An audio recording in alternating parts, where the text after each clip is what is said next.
সুতরাং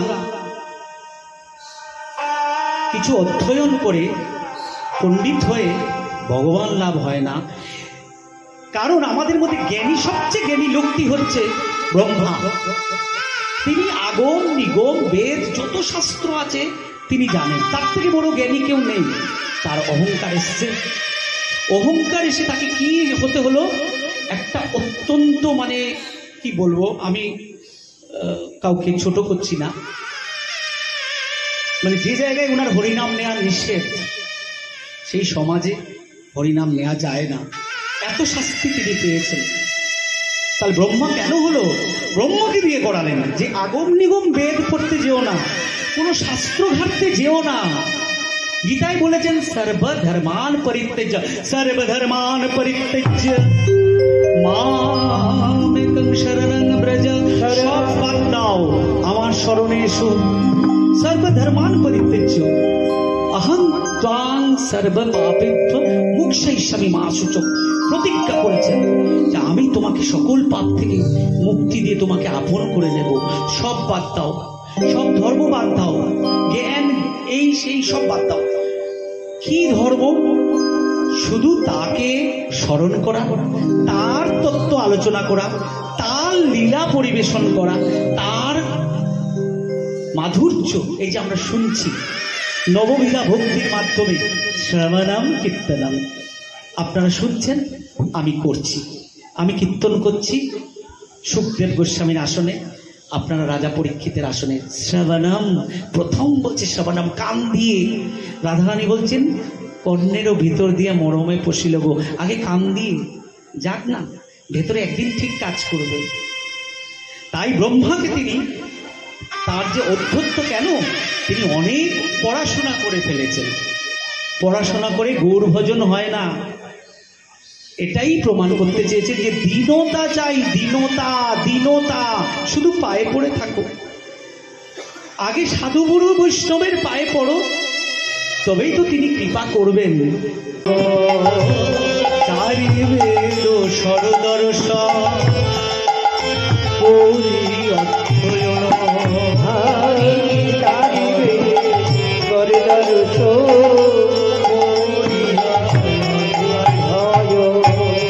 সে যদি গৌরাঙ্গ নাহি ভজে,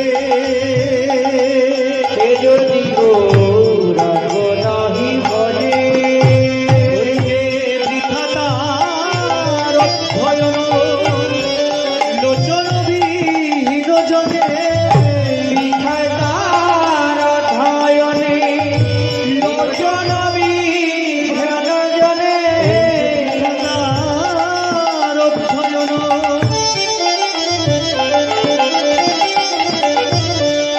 লোচন বিহীন জনে দর্পণে অন্ধের কিবা কাজে, তার আশা যাওয়া বিফল হলো, তার আশা যাওয়া বিফল হলো, তার আশা যাওয়া বিফল হলো, আশা যাওয়া বিফল হলো। গৌর চিন্তা না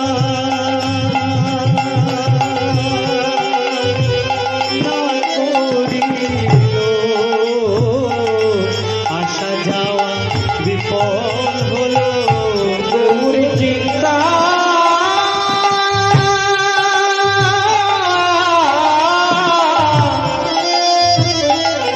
না করিল, আশা যাওয়া বিফল হলো, যাওয়া বিফল হলো, তারে আশা যাওয়া বিফল হলো, যাওয়া বিফল, তারে আশা যাওয়া বিফল হলো। গৌর চিন্তা না করিল, আশা যাওয়া বিফল হলো। গৌর চিন্তা না করিল, আশা যাওয়া সফল হলো। গৌর চিন্তা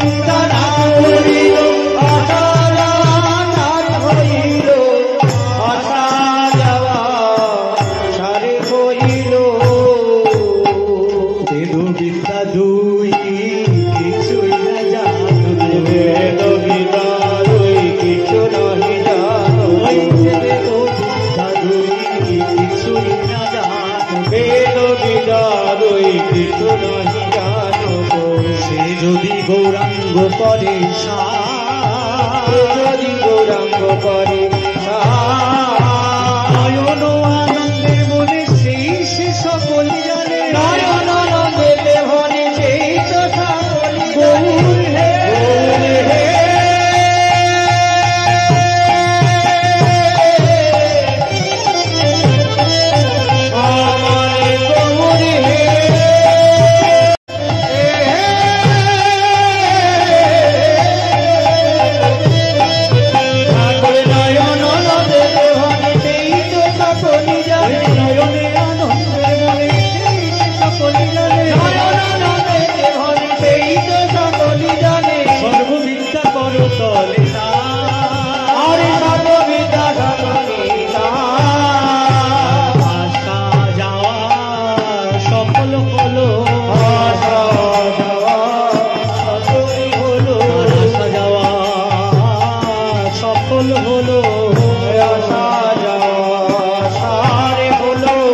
গৌর চরণ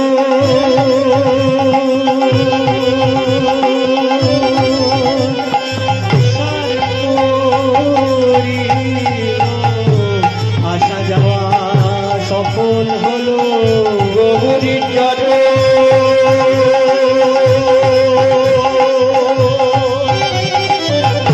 আরে কইল আসা যাওয়া সারে সফল হলো আসা যাওয়া সফল হলো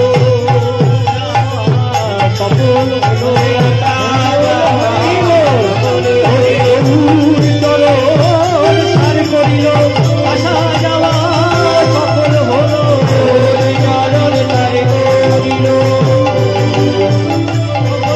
যে গৌর চরণ সার করিল আসা যাওয়া সফল হলো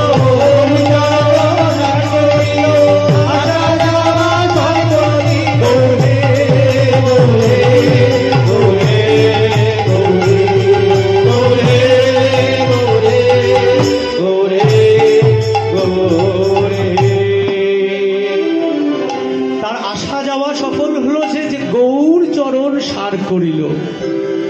সুতরাং বিদ্যা বুদ্ধি দিয়ে বাহাদুরি মারার জায়গা নেই, শুধু তার পায়ে পড়ে থেকে তার আদর্শকে আত্মস্থ করে আমরা যদি এগোতে পারি সেটাই সার্থক। আমরা এখন ঠাকুর নয়নানন্দ দাস পদকর্তা পদাবলী জামালি বলে, এটা আমরা একটু নিচ্ছি। আমার দুই ভাই আছে গুড্ডু এবং পুষ্কর। নয়নানন্দে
কেমন লাগলো আপনাদের?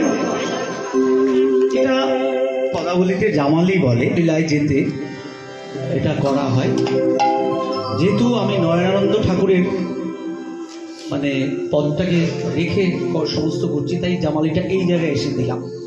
আমার এই ত্রুটির জন্য আমি মার্জনা, যেহেতু আমি বৃন্দাবন লীলায় আছি। কিন্তু এই হরিদাস না, বৃন্দাবন এবং গৌরলীলা দিয়ে ঠাকুর হরিদাসকে কখনো আমরা মাপতে পারি না। সুতরাং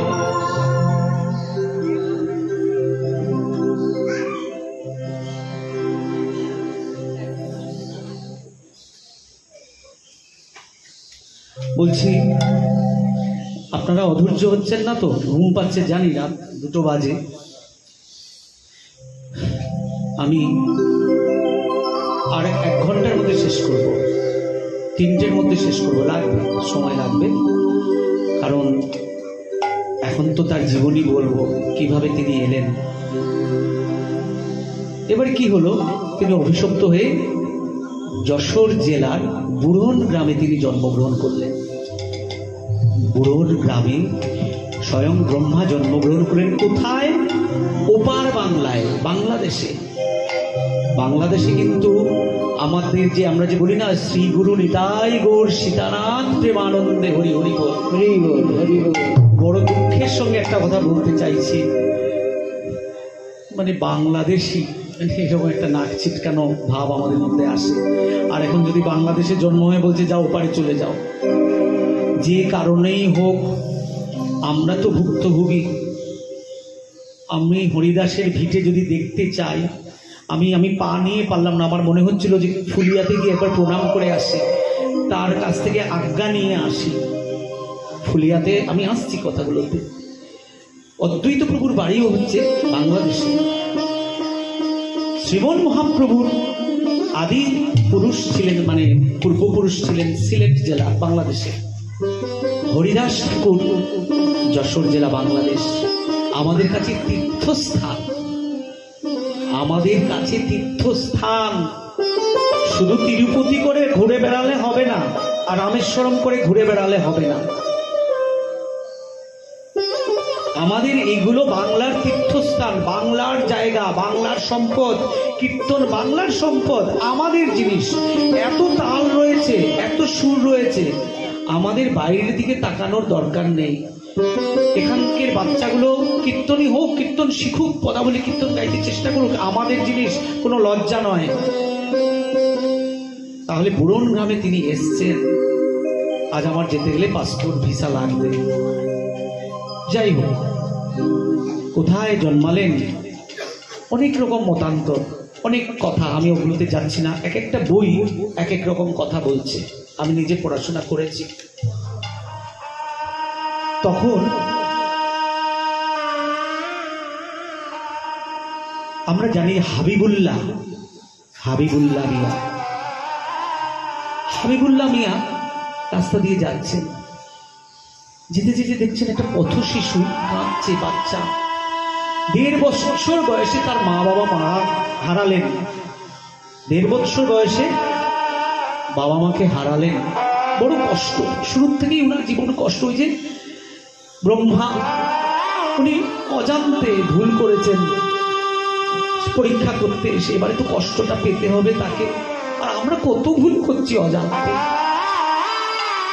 তখন 1.5 বছরে যখন মা মারা গেলেন, একটা বাচ্চার কি হতে পারে 1.5 বছর বয়সে যদি মা মারা যায়, বাবা মারা যায়।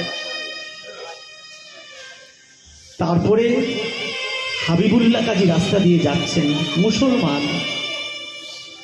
মামা বলিয়া শিশু কাঁদিতে লাগিল,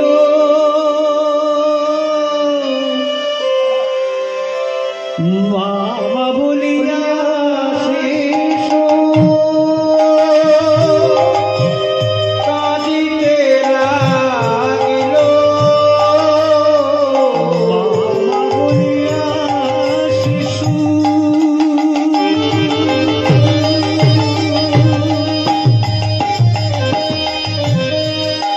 কাঁদিতে লাগিল।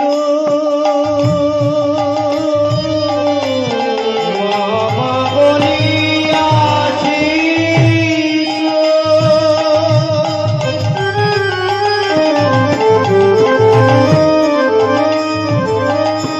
কাঁদিতে লাগিল, হাবিবুল্লাহ কাজী এসে কোলে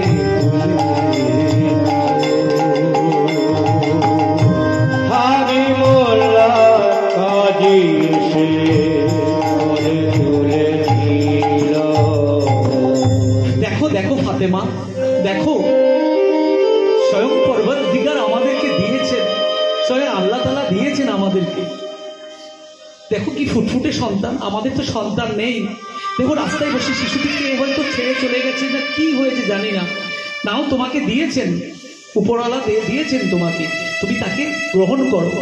বলে এটা কোন ধর্মের, কার ঘর থেকে? বলে ওগুলো বাদ দাও, আমি রাস্তায় পেয়েছি, তুমি ওকে গ্রহণ করো, তুমি ওকে দুধ খাওয়াও, আগে দুধ খাওয়াও, ওকে পালন করো। ফাতেমা, মা ফাতেমা হবিবুল্লাহ কাজী দুজন মিলে আনন্দের সঙ্গে, তাদের ঘরে আনন্দ এলো। আনন্দ এসে বললো এবার বোধ আমরা দোয়া পেলাম। দিয়ে তখন সেখানে বড় হতে লাগলেন হরিদাস। হরিদাস বড় হচ্ছেন, আস্তে আস্তে বড় হচ্ছেন। সেই মুসলিম পরিবারের যে সমস্ত রীতিনীতি, ঠাকুরকে ডাকার যে সমস্ত, তাদের আল্লাহকে ডাকার যে নামাজ পড়ায়, সমস্তই মধ্য দিয়েই কিন্তু তার নাম রেখেছেন তারা আদর করে হারেস। হারেস কদিন ধরেই হবিবুল্লাহ কাজী লক্ষ্য করছেন ছেলের মধ্যে অন্যরকম ব্যাপার, কেমন একটা ভাব, শুধু হরি হরি বলে, কৃষ্ণ কৃষ্ণ বলে, ওর আর কোনো কিছুতে রুচি নেই। খেলায় গেছে, সেখানে কৃষ্ণ কৃষ্ণ কৃষ্ণ, অন্য জগতে। তখন বাবা বলল, দেখ বাবা, আমাদের তো একটা রীতিনীতি আছে। তখন বাবাকে বলছে, বাবা আমার যে হরিনাম নিতে বড় ভালো লাগে, যে নামের রুচি, রুচিটা তো চলে এসছে। তখন আপনি ব্রহ্মার স্বরূপটা ভুলে যান, তার নামের প্রতি রুচি এসছে, সেই তো বৈষ্ণব। তখন একজন মন্দিরে পূজারী পূজা করছিলেন, তাকে জিজ্ঞেস করলো যে হে পূজারী মশাই, আমি কি হরিকে ডাকতে পারি না? আমি কি কৃষ্ণকে ডাকতে পারি না? কেন পারবে না? তিনি তো সকলের মালিক, তিনি সকলকে দেখা দেন। একবার ডেকে দেখো, দেখবে হরি নামেই যে হরি নামে, একমাত্র হরিনাম দিয়ে ডাকলে তাকে সহজে পাওয়া যায়, সহজ রাস্তা। তখন বলছে যে আমি কি ডাকতে পারবো তাকে? আমি যে মুসলমানের ঘরে আমার জন্ম। মনরে পূজারী গাইছেন, পূজারী বুঝিয়েছেন। তখন পূজারী কি গিয়েছেন সেটা তো আমরা জানি না, কিন্তু কারণ মহাপ্রভুর 34 বছর আগে তিনি এসছেন ঠাকুর হরিদাস। কিন্তু প্রেমানন্দ বাবাজি তিনি লিখেছেন গানখানি, মনরে কি করে বলর কুল, যে কুলে তোমার হোক না জনম, সকলই ভকতি মোর। মনরে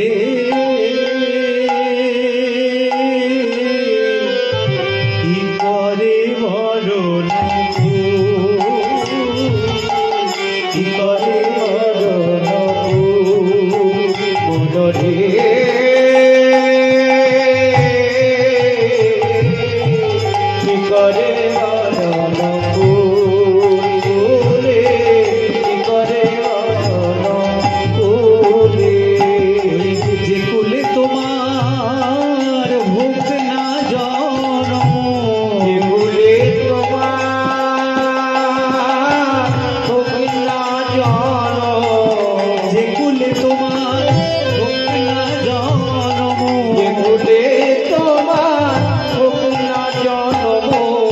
সকলি ভক্ত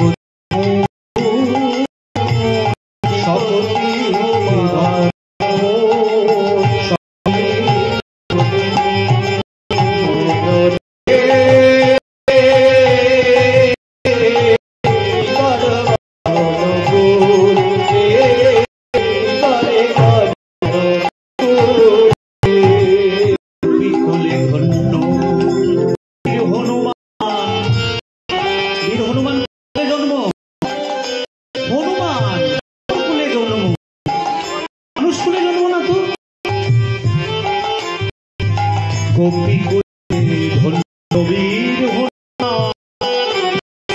রাম ভক্ত